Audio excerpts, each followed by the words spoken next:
Hello friends, இன்றைக்கி நாம் choco nuts brownie எப்படி பண்ணலான்னு வாங்க பார்க்கலாம்.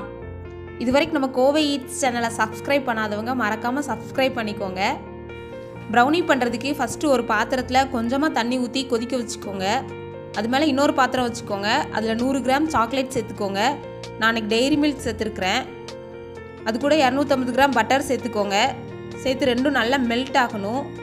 பாருங்கள், நல்லா மெல்ட் ஆகிருச்சு. இதை நல்லா ஆற வச்சுக்கோங்க. அதுக்குள்ளே 6 முட்டை எடுத்து உடச்சி வச்சுக்கோங்க. நல்லா ஆறுனதுக்கப்புறமா ஒவ்வொரு முட்டையாக சேர்த்து நல்லா பீட் பண்ணுங்கள்.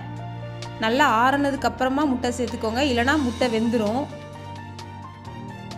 இது கூட 1 ஸ்பூன் கொக்கோ பவுடர் சேர்த்துக்கோங்க. 1 ஸ்பூன் வெனிலா எக்ஸ்ட்ராக்ட் சேர்த்துக்கோங்க. சேர்த்து நல்லா மிக்ஸ் பண்ணிடுங்க.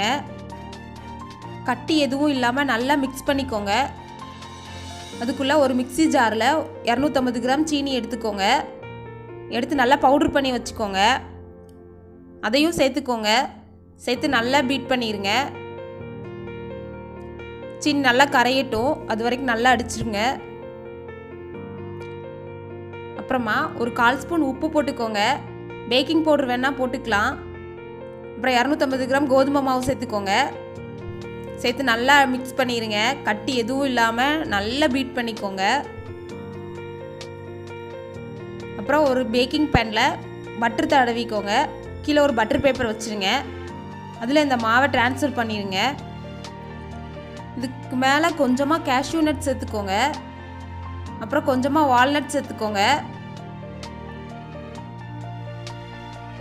குக்கரில் கொஞ்சமாக உப்பு போட்டு உள்ளே ஒரு ஸ்டாண்ட் வச்சு ஒரு 15 நிமிஷம் ப்ரீ ஹீட் பண்ணி வச்சுக்கோங்க. சிம்மில் வச்சு 15 நிமிஷம் ஆயிடுச்சு. இப்போ அந்த பேட்டர் எடுத்து உள்ளே வச்சிடலாம். உள்ளே வச்சு க்ளோஸ் பண்ணிடுங்க குக்கரை. 45 மினிட்ஸ் to 1 hour வெயிட் பண்ணுங்கள். பாருங்கள், ஒரு குச்சி வச்சு குத்தி பார்த்தோம் அப்படின்னா ஸ்டிக்கில் எதுவும் ஒட்டாமல் வந்துருச்சுது. கேக் ரெடி ஆயிடுச்சு. இது மேலே கொஞ்சம் சுகர் சிரப் சேர்த்துக்கோங்க.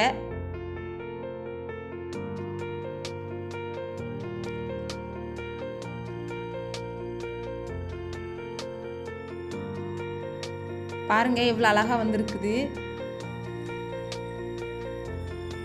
அவ்வளோ சாஃப்டாக இருந்தது கேக்கு. நீங்களும் இதே மாதிரி ட்ரை பண்ணுங்கள். இந்த வீடியோ பிடிச்சிருந்ததுன்னா லைக் பண்ணுங்கள், ஷேர் பண்ணுங்கள். தேங்க்யூ.